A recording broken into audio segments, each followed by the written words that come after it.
Michael ಅವರು ಕಳಪೆ ಆಗೋದಕ್ಕೆ ಕಾರಣಗಳು ಏನಂತೀರಾ? ಅವರ ಆಲಸ್ಯ, ಅವರ ಆಟ ಆಡಿದ್ರು ಕೂಡ ಆ ಒಂದು ಆಟದಲ್ಲಿ ಉತ್ಸಾಹ ತೋರಿಸ್ತಾನೆ ಇಲ್ಲ. ಆ ಒಂದು ಆಟ ಗೆಲ್ಲಬೇಕು ಅನ್ನೋ ಒಂದು ಹಠ ಏನಿತ್ತು ಅವರಿಗೆ ಮೊದಲಿಂದ ಕೂಡ ಆ ಒಂದು ಹಠ ಕಾಣಿಸ್ತಾ ಇಲ್ಲ ಅಂತಾನೆ ಹೇಳ್ಬೋದು. ಬಟ್ ಲಾಸ್ಟ್ಗೂ ಹಂಗು ಹಿಂಗು ಮಾಡಿ ಅವರು ಈ ಒಂದು ವಾರದ್ದು ಪ್ರದರ್ಶನವನ್ನು ನೋಡಿಬಿಟ್ಟು ಅವ್ರು ಅಷ್ಟೊಂದು ಚೆನ್ನಾಗಿ ಆಡ್ತಿಲ್ಲ, ಆಲಸ್ಯವಾಗಿ ಆಡ್ತಿದ್ದಾರ, ತುಂಬ ಲೇಸಿಯಾಗಿ ಇದು ಮಾಡ್ತಿರ್ತಾರ. ಆಮೇಲೆ ಏನೇ ಒಂದು ಬಿಗ್ ಬಾಸ್ ಮನೆಯಲ್ಲಿ ಕ್ಯಾಪ್ಟನ್ ಆದವರು ಏನೋ ಒಂದು ಶಿಕ್ಷೆ ಕೊಟ್ಟರು ಕೂಡ ಆ ಒಂದು ಶಿಕ್ಷೆಯನ್ನು ಸರಿಯಾಗಿ ತಗೊಳ್ತಿಲ್ಲ. ಆಮೇಲೆ ಅವ್ರಿಗೆ ಎದುರು ಬದ್ರು ಮಾತಾಡ್ತಾರ. ಈ ಥರ ಎಲ್ಲ ರೀಸನ್ ಕೊಟ್ಟು ಅವ್ರನ್ನ ಕಳಪೆಯಾಗಿ ದಬ್ಬಿದ್ರು. ಇಲ್ಲಿ ಕಳಪೆಗೆ ಹೋಗೋ ಮುಂಚೆ ಅವರು ಒಂದು ಮಾತನ್ನ ಹೇಳಿದ್ರು. ಏನಪ್ಪಾ ಅಂತಂದ್ರೆ, ನಾನು 2 ಬಾರಿ ಕ್ಯಾಪ್ಟನ್ ಆಗಿದ್ದೀನಿ, ಕಿಚ್ಚನ ಚಪ್ಪಾಳೆ ತಗೊಂಡಿದ್ದೀನಿ, ಉತ್ತಮ ಕೂಡ ತಗೊಂಡಿದ್ದೀನಿ, ಒಮ್ಮೆ ಹೊರಗಡೆ ಹೋಗಿ ಕೂಡ ಬಂದಿದ್ದೀನಿ, ಇನ್ನ ಈಗ ಉಳಿದಿರೋದು ಒಂದೇ ಒಂದು ಬಾಕಿ ಅಂತ ಹೇಳಿ ಒಂದು ಮಾತನ್ನ ಹೇಳಿದ್ರು. ಅಲ್ಲಿರುವಂತಹ ಎಲ್ಲ ಕಂಟೆಸ್ಟೆಂಟ್ಗಳು ಕೂಡ ಶಾಕ್ ಆದ್ರು ಅಂತಾನೆ ಹೇಳ್ಬೋದು.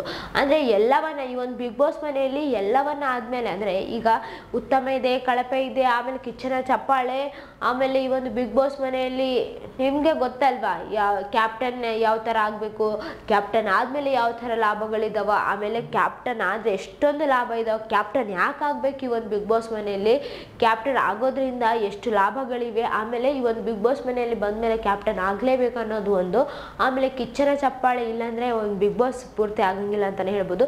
ಕಿಚ್ಚನ ಚಪ್ಪಾಳೆ ಎಷ್ಟು ಪ್ರೋತ್ಸಾಹ ಕೊಡುತ್ತೆ ಎಲ್ರಿಗೂ ಗೊತ್ತಿದೆ ಅಲ್ವಾ, ಎಲ್ರಿಗೂ ಕೂಡ ಒಂದು ಹುಮ್ಮಸ್ಸು ಕೊಡುತ್ತೆ, ಇನ್ನೂ ಚೆನ್ನಾಗಿ ಆಡ್ಬೇಕು ಅಂತ ಹೇಳಿ.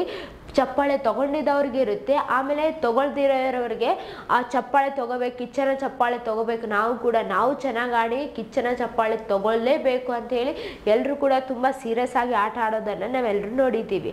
ಆಮೇಲೆ ಉತ್ತಮ, ಈ ಒಂದು ಬಿಗ್ ಬಾಸ್ ಮನೆಯಲ್ಲಿ ಉತ್ತಮ ಅಂದ್ರೆ ಈ ವಾರದ ಪ್ರದರ್ಶನ ಹೆಂಗಿರುತ್ತೋ ಹೆಂಗಿಲ್ಲೋ ಅದನ್ನೆಲ್ಲ ನೋಡ್ಬಿಟ್ಟು ಉತ್ತಮ ಕೊಡ್ತಾರ. ಮತ್ತೆ ಕಳಪೆ, ಈ ಒಂದು ಬಿಗ್ ಬಾಸ್ ಮನೆಯಲ್ಲಿ ಈ ವಾರ ಎಲ್ಲ ಹೆಂಗ್ ಆಡಿರ್ತಾರೋ ಹೆಂಗಿಲ್ಲೋ, ಮುಂದೆ ಹೆಂಗ್ ಚೇಂಜ್ ಆಗ್ಬೇಕು, ಅವರು ಮುಂದೆ ಯಾವ ತರ ಆಟ ಆಡ್ಬೇಕಂತ ಹೇಳಿ ಅವ್ರಿಗೆ ಕಳಪೆಯನ್ನ ಕೊಡ್ತಾರ. ಅವ್ರು ಈ ಒಂದು ಮಾತನ್ನ ಹೇಳಿದ್ರಲ್ವಾ, ಇವೆಲ್ಲವನ್ನ ತಗೊಂಡಿದ್ದೀನಿ, ಇನ್ನ ಒಂದೇ ಬಾಕಿ ಇದೆ ಅಂತಂದ್ರೆ ಏನರ್ಥ ಗೆಸ್ ಮಾಡಿದ್ರಾ? ಕಮೆಂಟ್ನಾಗ ತಿಳಿಸ್ರಿ ಏನಿದೆ ಅಂತಂದರೆ, ಈ ಒಂದು ಬಿಗ್ ಬಾಸ್ನ ಇಷ್ಟೆಲ್ಲ ಆಡಿದ್ದೀನಿ, ಇಷ್ಟೆಲ್ಲ ಮಾಡಿದ್ದೀನಿ, ಇನ್ನು ಈಗ ಉಳಿದಿರೋದು ಒಂದೇ ಒಂದು ಟ್ರೋಫಿನ ಗೆದ್ಕೊಂಡು ಹೋಗ್ತೀನಿ ಅನ್ನೋ ಒಂದು ಮಾತನ್ನ ಇಂಡೈರೆಕ್ಟ್ ಆಗಿ ಹೇಳಿದಂಗೆ ಕಾಣಿಸ್ತಿದೆ ಇಲ್ಲಿ.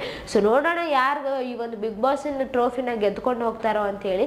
ಆದರೆ ಇಲ್ಲಿ ಮೈಕಲ್ ಅವರು ಟ್ರೋಫಿನ ಗೆಲ್ಲಬೇಕು ಅಂತಂದರೆ ಅವ್ರು ಮೊದಲಿದ್ರಲ್ಲ ಆ ಥರ ಆಟ ಆಡಿದ್ರೆ ಮಾತ್ರ ಅವರಿಗೆ ಈ ಒಂದು ಬಿಗ್ ಬಾಸ್ ಮನೆಯಲ್ಲಿ ಫಿನಾಲೆಗೆ ಹೋಗೋಕೆ ಚಾನ್ಸಸ್ ಸಿಗ್ತಾವ. ಆದರೆ ಅವರು ಯಾವುದೇ ಕಾರಣಕ್ಕೂ ಕೂಡ ಮೊದಲಿನ ಥರ ಆಗದೆ ಇವಾಗ ಹೆಂಗಿದಾರೋ ಲೇಸಿಯಾಗಿ, ಆಮೇಲೆ ಆಟವನ್ನು ಅಷ್ಟು ಸೀರಿಯಸ್ ಆಗಿ ತಗೊಳ್ತಿಲ್ಲ, ಆಮೇಲೆ ಆಡಿದ್ರೆ ಆಡದೆ ಬಿಟ್ಟರೆ ಅನ್ನೋ ಥರ ಇದ್ದಾರೆ. ಆಮೇಲೆ ಈ ಒಂದು ಬಿಗ್ ಬಾಸ್ ಮನೆಯಲ್ಲಿ ಕ್ಯಾಪ್ಟನ್ಗಾಗಲಿ ಇವ್ರಿಗಾಗಲಿ ಅಷ್ಟೊಂದು ರೆಸ್ಪೆಕ್ಟ್ ಕೊಡ್ತಿಲ್ಲ. ಇವೆಲ್ಲ ಕಾರಣಗಳು ಕೂಡ ಅವರು ಒಂದು ಕಳಪೆಗೆ ಹೋಗಂಗೆ ಆಯ್ತಲ್ವಾ. ಸೊ ಇದೇ ಥರ ಮತ್ತೆ ನೆಕ್ಸ್ಟ್ ವಾರ ಕೂಡ ಮಾಡಿದ್ರೆ ಅವ್ರು ಮತ್ತೆ ಕಳಪೆಗೆ ಹೋಗ್ಬೋದು ಅಂತಲೇ ಹೇಳ್ಬೋದು. ಬಟ್ ಇಷ್ಟು ತನ ಏನೇನೋ ಇದು ಮಾಡಿದಾರೋ ಎಲ್ರಿಗೂ ಜನರಿಗೆ ಇಷ್ಟ ಆಗವಲ್ತಂತಾನೆ ಹೇಳ್ಬೋದು. ಸೊ ಈ ಒಂದು ಬಿಗ್ ಬಾಸ್ ಮನೆಯಲ್ಲಿ ಕಳಿಸ್ತಾರ ಕಾದ್ ನೋಡ್ಬೇಕಾಗಿದೆ. ಉಳಿದ್ರೆ ಅವರು ಈ ಒಂದು ಮುಂದಿನ ವಾರ ತುಂಬಾ ಚೆನ್ನಾಗಿ ಆಡಿದ್ರೆ ಟಾಪಿಗೆ ಹೋಗ್ಬೋದು, ಇಲ್ಲ ಮತ್ತೆ ಇದೇ ತರ ಆಡಿದ್ರೆ ಅಂದ್ರೆ ಮತ್ತೆ ನೆಕ್ಸ್ಟ್ ವಾರ ಹೋದ್ರೂ ಹೋಗ್ಬಹುದು ಅವ್ರು ಅಂತಾನೆ ಹೇಳ್ಬೋದು. ಬಟ್ ಈ ವಾರ ಇರ್ತಾರ ಹೋಗ್ತಾರ ಅಂತ ಹೇಳಿ ಕಾದ್ ನೋಡೋಣ ಏನಾಗುತ್ತೆ ಅಂತ ಹೇಳಿ. ಇದೇ ತರ ಮತ್ತಷ್ಟು ವಿಡಿಯೋಸ್ಗಾಗಿ ನಮ್ಮ ಚಾನಲ್ ಅನ್ನು ಲೈಕ್ ಮಾಡಿ, ಶೇರ್ ಮಾಡಿ, ಸಬ್ಸ್ಕ್ರೈಬ್ ಆಗಿ. Thank you.